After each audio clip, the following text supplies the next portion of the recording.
So I'm making a little tutorial here. I've got 14.5 pounds of loin and about 18.25 pounds of shoulder, pork shoulder and pork loin. What that is a total of 32.75 pounds of meat total, which requires 16.5 ounces of tender quick, which is this stuff. Morton's Tender Cook, and it's got the nitrates in it and stuff that people have been using for thousands of years to preserve their meats. So here's the meat. It's a big lug of meat. Here's my Tender Quick, which that 16.5 ounces basically is 2 cups. I did the conversion with my buddy Siri. Hey Siri, you know, kind of thing. And then what I do is I like to take the Tender Quick, whatever amount I use, which is 2 cups in this instance, and match it with brown sugar. So it would be 2 cups Tender Quick, 2 cups of brown sugar. There is some variation in that brown sugar. There's dark and there's light. I just took what I had. So more to come. Now what I have to do, mix this up, and I'll get back with the next video. All right, loins are in. It's real easy, just cake them full of the dry rub. The shoulders actually have a lot of different surface areas, so you're going to use more rub in the shoulders than you are on the loin. So don't worry, I still have quite a bit of rub left. It'll all go on the meat, and then that meat will actually make its own brine, and as it sits, I will rotate the meat throughout the lug. So anyway, this is what you're left with, a lug of meat that's got all kinds of dry cure on it, and this will turn into a big soggy mess, but that high acidity or high salt content, and then the nitrates will do the work, and this will start to firm up, and you'll be able to tell. I like to let my big cuts of meat like this go for almost 2 weeks, not quite, 10 to 12 days, but I'll be able to tell at the end whether or not it's ready or not. So it is just about ready to go put the cover on. Here's my cover, and let's rock. Let the enzymes and the things work in the meat, because this is some good stuff. Once I smoke it up to 145, it's awesome. So thought I'd do this tutorial so I could let everybody know. Thanks.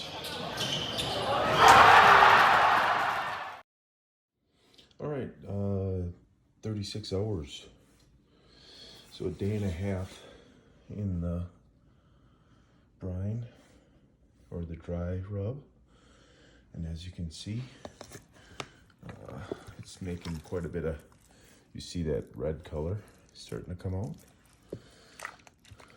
So what I'm gonna do is I'm gonna take all these and rotate them in the brine so that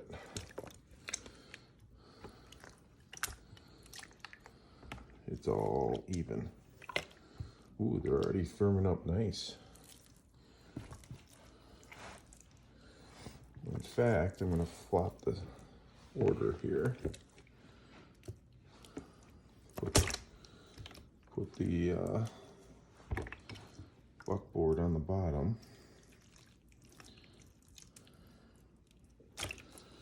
And I do want to say that this has been cut, so these, you'll see these slabs are not a full-sized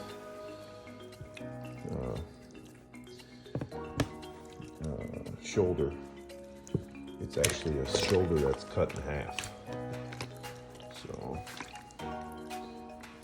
as you can see, there's seasonings in there. such. Again, I'm gonna put this other side down and then on top.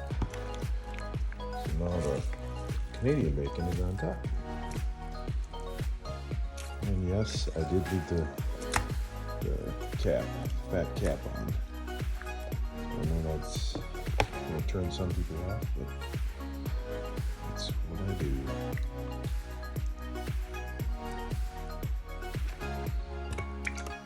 And I like can't help it, I like the fat.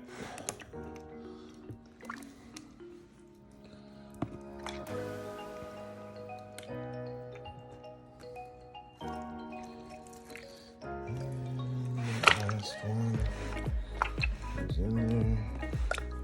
Sorry, it's hard doing this with one hand.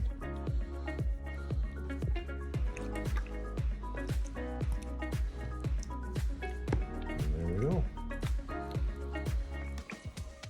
It's really easy actually, so hopefully this will help you get where you want to go in your bacon journey.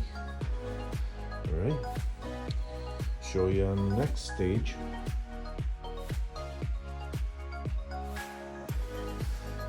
Today is Friday. I put these in on a Tuesday. So 7, 8, 9, 10 days. Tomorrow I'm going to smoke them. So I need to get a particulate on the actual skin of the bacon. Pellicle. Not particulate. So this is how it's gonna look, and when I turn this over, you're gonna see how red it is underneath. And I can also feel how firm they are. Super firm.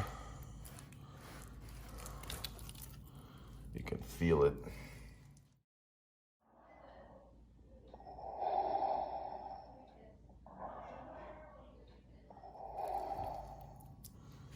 Super firm. These are down in the juice more. They're good to go.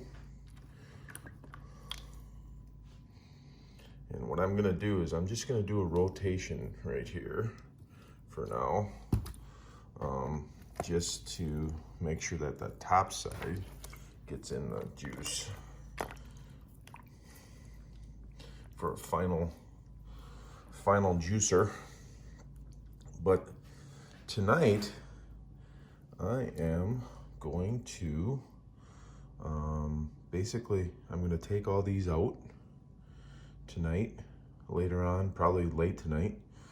I'm going to take them out of the juice, rinse them off under cold water, and then I'm gonna let them sit out in the air in my garage, because my garage tonight will be at like right around 35, 38 degrees. And overnight, it'll form a sticky surface on that meat. And then tomorrow morning, I get up, set my smoker up, and you'll see what happens, because I'll have another video for there. So I'll show you what happens tonight. But I just wanted to show you the meat, day 10, what it looks like in the cure. All right, next stage coming up. All right, update. Friday night. So you'll see that this is nice and red inside. That means that the actual cure got down inside, and they're firm. You can tell. The flat ones are the shoulder, which is the buckboard bacon. Flat one, shoulder, shoulder, shoulder. And there's 2 shoulders total, so there's 4 pieces. So I cut the shoulder in half with about a 2-inch cut thickness. Same thing with the loin, cut it in chunks. And the loin itself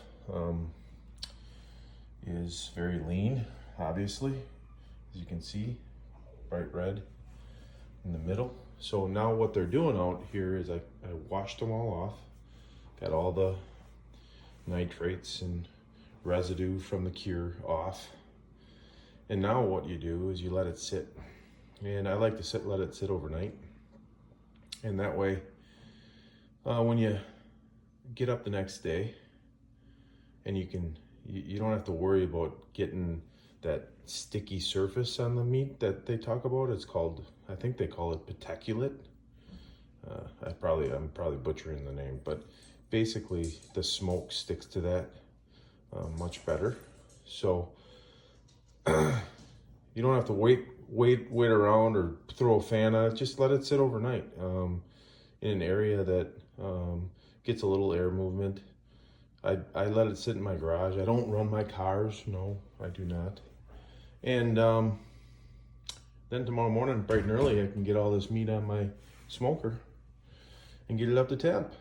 And then the process, as far as the meat, making it into bacon, is done. And then I start my packaging process, which I will document as well. So, till the next video, tomorrow morning. Until then.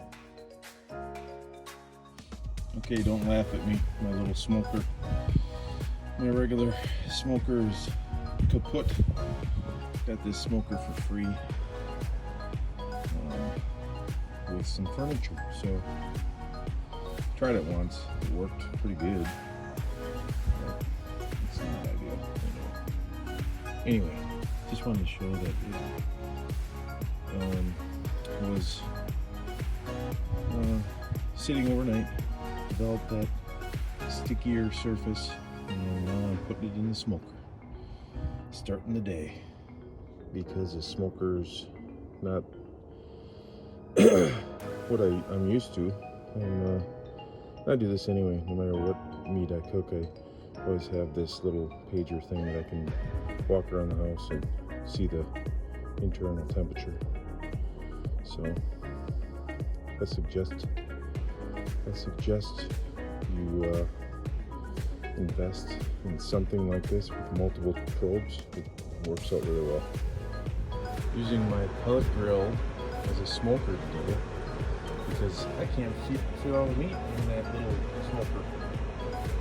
But I can tone this down all the way down to 150, 160, and utilize it as a smoker with the pellets. It's just expensive to run this thing, even with mixing your smoking pellets with hardwood pellets. Anyway, it's all in. More check-ins to come. All right, 5 hours into it. I pulled the top side with the skin, or not the skin, but the fat cap on it. That was actually done. It reached about 158. So this bacon is cured and smoked up to temperature. Now I will be packaging it, but I have to still get to my other. So there's the Canadian. And there's, got a little dark on that side. I turned off my small smoker, put it all onto my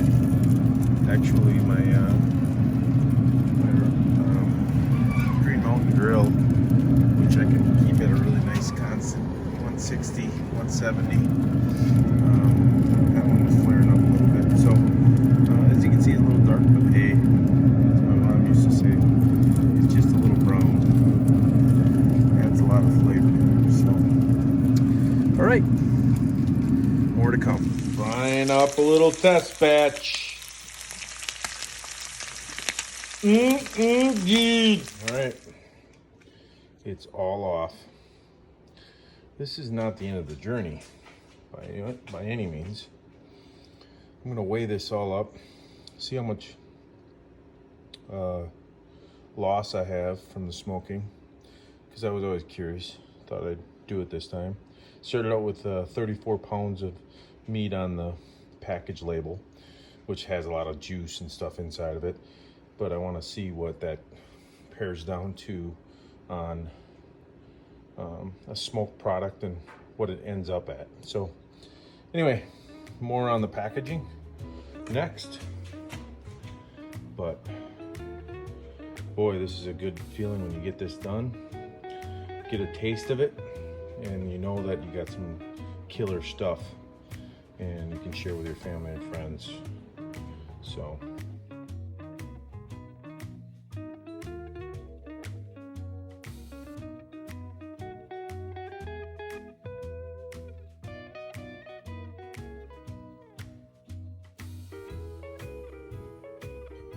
all right, the final stage is actually taking all this chunks of meat that are completely all smoked, ready to rock, and actually putting them into packaging, slicing them up, and put them in the freezer for the final product.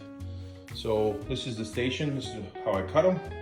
Slicer, my meat lugs, so full pieces of meat and then sliced, and then my final stage is weighing the different package sizes and then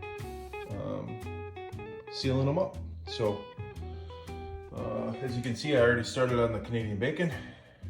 Got a couple more to go, and I'll also show what the buckboard bacon looks like when it's done. So more to come.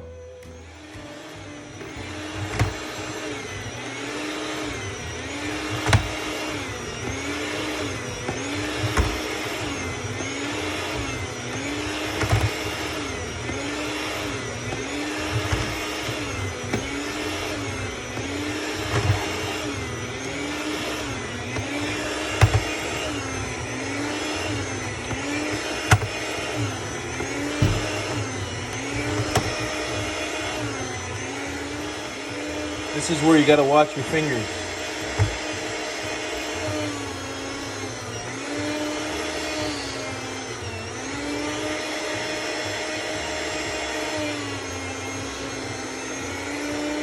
All right, all the Canadian bacon's cut up.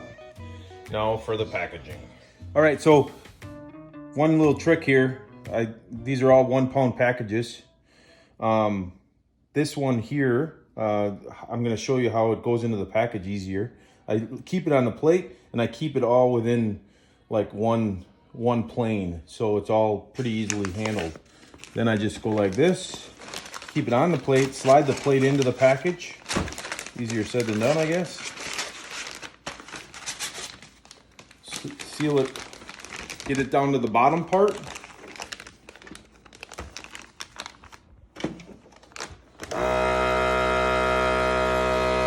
Sometimes it doesn't start the first time, and you got to make sure everything's out of the way. It's actually a really easy process. And I do double seals on all my packages because I got burned in the past. I stopped a little early, pull her out a little bit, get the instant seal, and that's it. Nice 1 pound package, double sealed on both sides. All right, almost done with the Canadian bacon. More to come. Does that look like bacon or what? Look at that, beautiful. All right, this is the buckboard bacon. So this is the pork shoulder that is made into, it's treated just like belly bacon. And then you smoke it, you do everything the same, and then you basically get like an in-between bacon that's very meaty, and that basically is between Canadian bacon and regular belly bacon. So, and it's super easy. All right, onward to the buckboard bacon. This really looks good. It's all sliced. I slice it all first, then I weigh it again, and I seal it after. So, just so you're aware, that is just beautiful. I know there's a lot of people out there that don't like fat, but I think this is a better alternative. But there's also some very lean bacon in here too. So as you can see, you're gonna get your mix, but the majority of your bacon is gonna actually have a very high meat content versus fat. So I just, normally it doesn't look this nice, I'm gonna be honest. So the thing that I've learned throughout this whole process, I've made it multiple times, is that the product tastes the same. It's just that the way the fat is marbled, sometimes it doesn't look like bacon as much as this stuff does right here, but it's good. So let you guys be the judge though. Make it.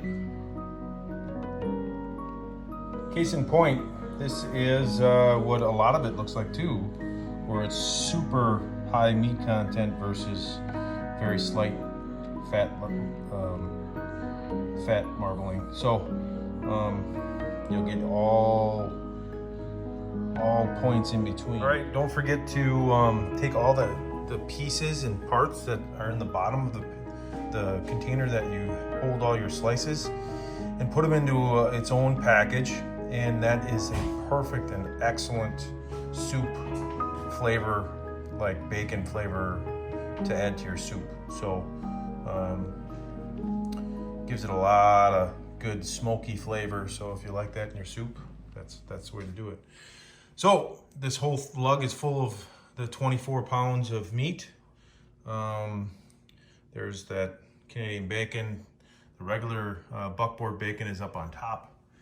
And now into the freezer. Now the whole process, I do have some cleaning, obviously. Got this to clean, got the slicer to clean. You know, a lug. I already cleaned one of the lugs, which is the one that's holding the meat. But this whole cleaning process probably didn't be another half an hour. Right now it's 1:30. I started the whole process. It's 1:25. I started the whole process at noon. So it's only an hour and let's say a half.